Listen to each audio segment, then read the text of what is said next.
ரோஹிணி இப்படியெல்லாம் பேசுறதுனால மீனா வீட்டில் இந்த விஷயத்த வந்து சொல்லவே இல்லை. மீனா இப்படி மறைக்கிறதும் பெரிய தப்பு தான். ஏன்னா பின்னாடி இவங்களுக்கு பிரச்சனை வர்றதுக்கும் நிறைய வாய்ப்பு இருக்கு. ரோஹிணி ஒரு வித பதட்டத்தோடையும் பயத்தோடையும் நின்று அந்த சமயத்துல தான் முத்து கிருஷியும் கிருஷோட பாட்டியையும் மகேஸ்வரியையும் வீட்டுக்கு கூட்டிட்டு வராங்க. அதை பார்த்த விஜயா, இப்போ இதுக்கடா இவங்களை இந்த நல்ல நாள்ல இங்கே வீட்டுக்கு கூட்டிட்டு வந்தேன்னு சொல்லி இங்கே கேட்கவும் செய்ய, நான் ஒன்றும் அந்த வீட்டுக்கு கூட்டிட்டு வரல, அங்கே கூட்டிட்டு வந்தாதான் திட்டுவீங்க. இது பாட்டியோடைய வீடு, பாட்டி தான் எந்த முடிவாக இருந்தாலும் எடுக்கணும், நீங்க எடுக்க முடியாது அப்படின்னு முத்து தம்மாவை பார்த்து பேசவும் செய்யறாரு. அதனால அப்படி அமைதியா இங்க விஜய் வாயடைச்சு போய் நிக்க, வீட்டுக்கு வந்தவங்களுக்கு இப்படிதான் மரியாதை கொடுப்பியா அப்படின்னு சொல்லி பாட்டியுமே விஜயாவை திட்டுறாங்க. விஜயா எதுவுமே பேச முடியாம நின்றுட்டு இருக்கும்போது அப்போ மனோஜ் சொல்றாங்க, இவனுக்கு வேற வேலையே இல்லை பாட்டி, அங்கேயுமே இதே தான் பண்ணிட்டு இருப்பான், இப்போ வந்த இடத்துல இதே தான் பண்றான். இவங்க வேணும்னு பண்றாங்களா இல்லை தெரிஞ்சு பண்றாங்களா தெரியாம பண்றாங்களான்னு எதுவுமே தெரியல பாட்டி அப்படின்னு சொல்ல, நீயும் உங்க அம்மாவுக்கு தப்பாம தாண்டா இருந்திருக்க வளர்ந்துருக்க அப்படின்னு எங்க பாட்டி வந்துட்டு மனோஜையும் திட்ட, மனோஜ் அமைதியாக தான் நிற்கிறாங்க. நீயும் சொல்லு ரோஹிணி அப்படின்னு சொல்ல, ரோஹிணி மீனாவை பார்க்க, மீனா ரோஹிணியை பார்த்து முறைக்க, நீங்கள் உள்ளே வாங்கன்னு சொல்லி உள்ளே கூட்டிகிட்டு போங்க. இல்லைப்பா இருக்கட்டும் நாங்கள் போகிறோம் அப்படின்னு சொல்லிகிட்டே இருக்காங்க. ஆனால் கிருஷிக்கு வந்துட்டு வரதும் இருக்கிறதும் ரொம்ப சந்தோஷமாகவே இருக்குது. அப்போ கிருஷி இங்கே ரோஹிணி ஆண்டியை பார்க்குறாங்க. அப்போ கிருஷி வந்துட்டு மீனாவை பார்க்குறாங்க.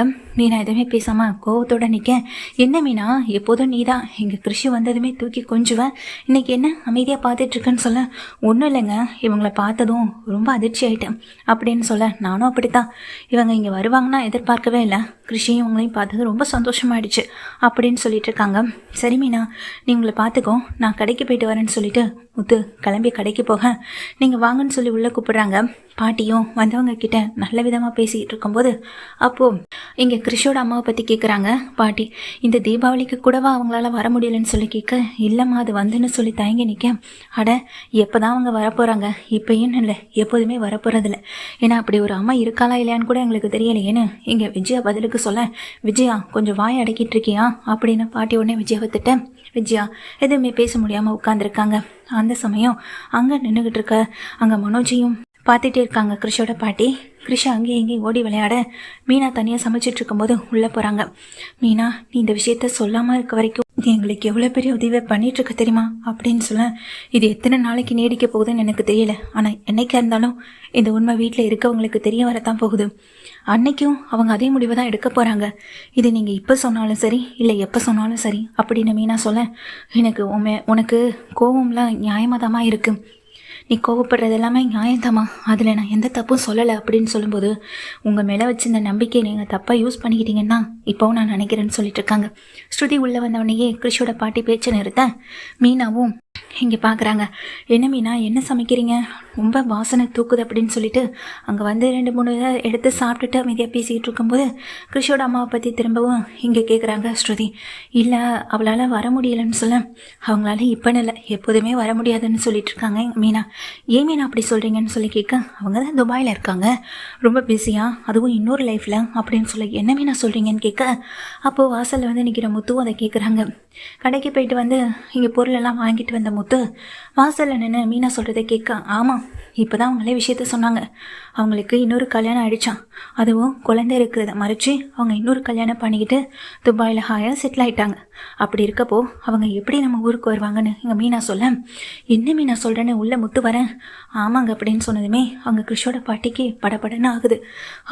அப்போ உங்கள் பொண்ணு உங்களுக்காக அங்கே துபாயில் இல்லை, அவள் குடும்பத்துக்காக அங்கே துபாயில் இருக்காங்க, இப்படிப்பட்ட ஒரு பொண்ணுக்காக நீங்கள் சப்போர்ட் பண்ணி நிற்கிறதே ரொம்ப பெரிய பாவமா அப்படின்னு சொல்ல, நல்லா சொல்லுங்கங்க, கிருஷிக்காக இவங்க வாழ்கிற வாழ்க்கையெல்லாம் சரிதான், ஆனால் கிருஷோட அம்மா அதை பற்றி யோசிக்கலைங்க, பெத்தம்மாவும் எப்படி போனால் என்ன, தான் வாழ்க்கை நல்லா இருக்கணும்னு நினச்சி அவங்க துபாயிலே செட்டில் ஆகிட்டாங்கல்ல அப்படின்னு சொல்ல, முத்துவுக்கு கோவம் தான் வருது. நீங்கள் டென்ஷன் ஆகாதீங்கன்னு சொல்லிட்டு மீனா முத்துவை அனுப்பி விட, நீ பாருங்கள் இந்த விஷயத்தை என்னால் ரொம்ப நாளைக்கு மறைக்க முடியாதுன்னு மீனாவும் சொல்லிட்டு போக, கிருஷோட பாட்டி அதிர்ந்து போய் நின்றுட்டே இருக்காங்க. அடுத்த நாள் ரோஹிணிக்கு வேறு வழியே தெரியலை. இங்கே ரோஹிணி என்ன பண்ணுறதுன்னு தெரியாமல் யோசனையில் இருந்துகிட்டே இருக்க, எங்கள் கிருஷோட பாட்டியும் கிருஷியும் காணும். அப்போ முத்து வந்துட்டு வீட்டுக்கு வராங்க. டே எங்கடா, நம்ம எல்லோரும் ஊருக்கு கிளம்பிட்டோம், அவங்களும் அங்கே தானே இருக்காங்க, அவங்களையும் நம்ம கூட கூட்டிகிட்டு போகலாமேன்னு சொல்ல, இல்லைப்பா ஒரு முக்கியமான விஷயம் காலையிலையும் கிளம்பி சொல்லலான்னு இருந்தால் நீங்கள் நல்லா தூங்கிட்டு இருந்தீங்க, அதான் நான் அவங்கள கூட்டிகிட்டு போயிட்டேன்னு சொல்கிறாங்க. என்னடா முத்து சொல்கிறேன்னு அண்ணாமலை கேட்க, ஆமாம் இப்போ தான் கிருஷோட பெரியம்மாவும் பெரியப்பாவும் ஃபோன் பண்ணாங்க, பஸ் ஸ்டாண்டில் நிற்கிறேன்னு சொன்னாங்க, கிருஷி அவங்கக்கிட்ட ஒப்படைக்க சொல்லிட்டாங்களாம் அவங்க அம்மா, அதனால தான் கிருஷை கூட்டிகிட்டு போயிருக்காங்க, ஏற்கனவே அவங்களுக்கு குழந்தை இல்லை, கிறிஷை தான் கூட வச்சு வளர்த்துக்கணும்னு ஆசை. கிறிஷோட அம்மா வேற இன்னொரு கல்யாணம் பண்ணிக்கிட்டு செட்டில் ஆகிட்டா தான். நேற்று தான் மீனாவும் என்கிட்ட விஷயத்த சொன்னான். அப்படி இருக்கப்போ கிறிஷ் இதுக்கு தனியாக வளரணும். ஒரு அம்மாவா அப்பாவா பெரியம்மாவும் பெரியப்பாவும் அவங்க கூட இருந்து பார்த்துக்கிறதுல ஒன்றும் தப்பு இல்லையே. படிப்பு செலவுலேருந்து எல்லாத்தையுமே அவங்க ஏற்றுக்கிறேன்னு வேற சொல்லிட்டாங்க. கிறிஷோட பாட்டி இதுக்கு சரின்னு சொல்லிட்டாங்க. அதான் நானும் அவங்கள கொண்டு விட்டுட்டு வந்தேன். இப்போதான் மனசுக்கு திருப்தியாகவும் சந்தோஷமாகவும் இருக்குப்பா. ஏன்னா கிறிஷ் அம்மா அப்பான்ற ஒரு சொந்தத்தோட அந்த சொந்தங்களோட அவன் வாழ போகிறான். அவன் வாழ்க்கை இனியாவது நல்லா இருக்கணும் அப்படின்னு சொல்ல மீனா இதை கேட்டு அதிர்ந்து போய் ரோஹிணியை பார்த்து முறைக்க ரோஹிணி பேச முடியாமல் நிற்கிறாங்க. இங்கே தலையை ஆட்டுறாங்க. அப்போது மீனா சொல்கிறாங்க, முடியவே முடியாது கிறிஷி, அவங்க பெரியம்மா பெரியப்பா கூட போகவே கூடாது அப்படின்னு சொல்ல, என்ன மீனா சொல்கிறேன்னு கேட்க, இல்லைங்க நான் முதல்ல சொல்கிறேன்ல இப்போ அவங்க எங்கன்னு சொல்லி கேட்க மீனா வந்துட்டு அவசரமாக கிளம்பி ஓடுறாங்க. பின்னாடியே முத்துவும் போக நில்லு மீனான்னு சொல்லும்போது மீனாவோட வந்துட்டு பைக் எடுத்துகிட்டு மீனாவை கூட்டிகிட்டு பைக்லேயே போகிறாங்க. அப்போ அவங்க பெரியம்மா பெரியப்பா கிறிஷோட பாட்டி எல்லாருமே நிற்க மீனா போய் பார்த்ததும் அவங்களுக்கு ரொம்ப கோவம் வருது. இப்போ எதுக்கு மீனா நீ இவ்வளோ கோவப்படுறேன்னு சொல்லிட்டு முத்து கேட்குறாங்க. முதல்ல வாங்கன்னு சொல்லிட்டு நேராக அங்கே கூட்டிகிட்டு போகிறாங்க. கிறிஷோட பாட்டியையும் பார்த்து எங்கே கிளம்பிட்டீங்கன்னு சொல்லி கேட்க, இல்லைம்மா நாங்கள் இனிமேல் ஊருக்கு கிளம்புறோம். அவங்க பெரியம்மா பெரியப்பா கூட உங்களுக்கு பிடிக்கவே பிடிக்காத சொந்த உறவுன்னு என்னென்னமோ சொல்லிட்டு இருந்ததா இவர் என்கிட்ட சொன்னார். அப்படி இருக்கப்போ நீங்கள் இவங்க கூட போனதுக்கு சம்மதம் சொல்கிறதுக்கு நீங்கள் என்ன முடிவெடுத்திருக்கீங்க?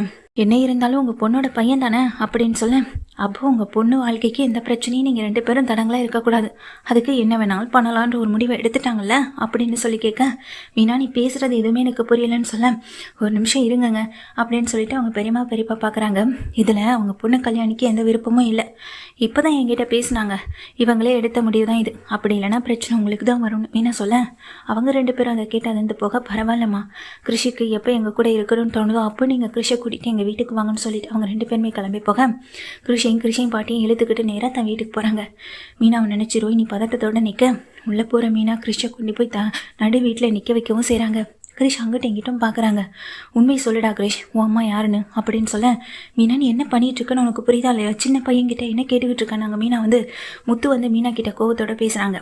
அதுக்குன்னே மீனாவும் கிரிஷ் நீ சொல்ல புரியா இல்லைன்னு சொல்ல, கிரிஷ் எதுவுமே பேசாம நிற்க, அவன் எப்படி சொல்லுவான், நானே சொல்கிறேன் அப்படின்னு சொல்லிட்டு, ரோஹிணி தான் இங்கே கிறிஷோட பையன் அம்மா அப்படின்னு சொல்கிறாங்க. என்ன உளறியா நீ அப்படின்னு அங்கே விஜயம் சொல்ல, நான் எதுக்கு தான் உளர போகிறேன், இல்லை நான் எதுக்கு தான் போய் சொல்ல போகிறேன். கிறிஷோடைய அம்மா வேறு யாரும் இல்லை, இதோ கல்யாணின்ற தன்னுடைய உண்மையான பேரை மறைச்சி இந்த வீட்டில் வாழ்ந்துகிட்டு இருக்க ரோஹிணி தான் அப்படின்னு சொல்ல, மீனா அப்படின்னு அங்கே ஸ்ருதியும் கூப்பிடுறாங்க. உண்மைதான் ஸ்ருதி சொல்கிறேன், தன் வாழ்க்கைக்கு இடையூறாக எங்கள் கிறிஷும் தான் அம்மாவும் இறந்துடக்கூடாது, அவங்களால தான் வாழ்க்கைக்கு எந்த பிரச்சனையும் வந்துடக்கூடாதுன்னு தனக்கு கொஞ்சம் கூட பிடிக்கவே பிடிக்காத அவங்க முன்னாள் கணவருடைய அண்ணி கூட அனுப்புறதுக்கு இந்த அளவுக்கு தயாரான போது அப்போ நான் உண்மையை சொல்கிறதுலே ஒன்றும் தப்பில்லையேன்னு மீனா சொல்ல, அதை கேட்ட முத்துவுக்கு பயங்கர அதிர்ச்சி ஆகுது. மீனா நீ சொல்கிறத என்னால் இப்போ வரைக்கும் ஏற்றுக்க முடியலன்னு சொல்ல, அப்போது அன்னைக்கு நான் முதல் நாள் கோவிலில் நடந்த விஷயத்தை எல்லாத்தையுமே அடுத்த நாள் மீனா வீட்டில் எல்லார்கிட்டையும் சொல்ல, இதை இப்போவுமே வீட்டில் இருக்க மற்றவங்களால நம்ப முடியலை. இப்போது இதுக்கெல்லாம் என்ன ஆதாரம் நீ வச்சிருக்க அப்படின்னு சொல்லி கேட்க, என்கிட்ட ஆதாரம் இல்லாமல் நான் எதையும் பேசலை அப்படின்னு சொல்லிட்டு, இப்போ ஏற்கனவே வித்யாவுக்கு ஃபோன் பண்ணி நைட்டு பண்டபடி திட்டிருப்பாங்க. வித்யாவும் தாங்கிட்டு இந்த உண்மையை மறைச்சதுக்காக. அது மட்டும் இல்லாமல் அவங்களுடைய கல்யாண ஃபோட்டோ எதுவும் இருக்கான்னு கேட்கும்போதான் அந்த ஃபோட்டோ தங்கிட்டே இருக்கிறத வித்யாவும் அனுப்பி விட்டுருப்பாங்க. அப்போ அந்த ஃபோட்டோவை தான் எடுத்து ஆதாரமாக வீட்டில் இருக்கவங்க எல்லாருக்கிட்டையும் மீனா காட்டவும் செய்கிறாங்க. அதை பார்த்ததுக்கு பிறகு தான் வீட்டில் இருக்க அத்தனை பேருமே அதை நம்பவும் செய்கிறாங்க. இப்போது ரோஹிணி தன்னுடைய பிரச்சனைக்கு கிருஷ்யும் அவங்க அம்மாவும் தடையாக இருக்கக்கூடாது, இப்போதைக்கு இவங்க ஊரில் இருக்கக்கூடாது, மீனாவை சமாளிக்கணும் அப்படின்ற ஒரு நோக்கத்தோடு செஞ்ச ஒரு விஷயமே அவங்களுக்கு எதிராக மாறுது. கடைசியில் மீனாவே இந்த விஷயத்த சொல்கிற அளவுக்கு ரோஹிணியை நடந்துக்கவும் செஞ்சிடறாங்க. இதனால் வீட்டில் ரோஹிணி சிக்கிறது மட்டும் இல்லாமல் எல்லார் முன்னாடியும் அழுதுட்டு கையெடுத்து கும்பிட்டு நிற்கவும் செய்ய வீட்டில் இருக்க அத்தனை பேருக்கும் அதிர்ச்சியாகவும் இருக்க தான் செய்யுது. கிறிஷோட பாட்டியும் இங்கே என்ன பண்ணுறது என்ன பேசுகிறேன்னு தெரியாமல் நின்றுட்டுருக்கேன். முத்துவுக்கும் வீட்டில் இருக்க மற்றவங்களுக்கும் கோவம் வர மனோஜ் உடஞ்சி போய் நிற்க, இதையெல்லாம் பார்த்து அண்ணாமலைக்கு ரொம்ப கவலையாக இருக்க விஜயா பேரதிர்ச்சியில் நின்றுட்டுருக்காங்க.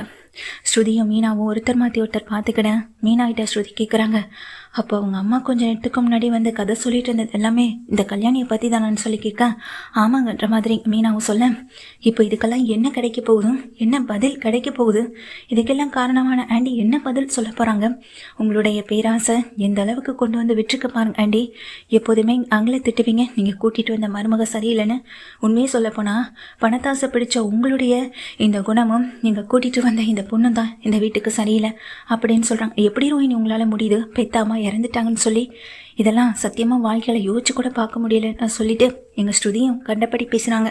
ரோஹிணி, நான் பண்ணது எல்லாமே தப்பு தானே, மன்னிச்சிருங்க. ஆனால் என் வாழ்க்கைக்காக நான் அதை செஞ்சுதான் ஆகணும்னு ஒரு கட்டாயத்தில் இருந்துட்டேன் அப்படின்னு சொல்லும்போது இதை கேட்ட அண்ணாமலைக்கு பதில் பேச முடியாமல் நின்றுட்டுருக்காங்க. மொத்தத்தில் மீனா இங்கே கோவத்தில் எல்லாத்தையுமே இங்கே வீட்டில் இருக்கவங்க கிட்ட சொல்லவும் செஞ்சுறாங்க.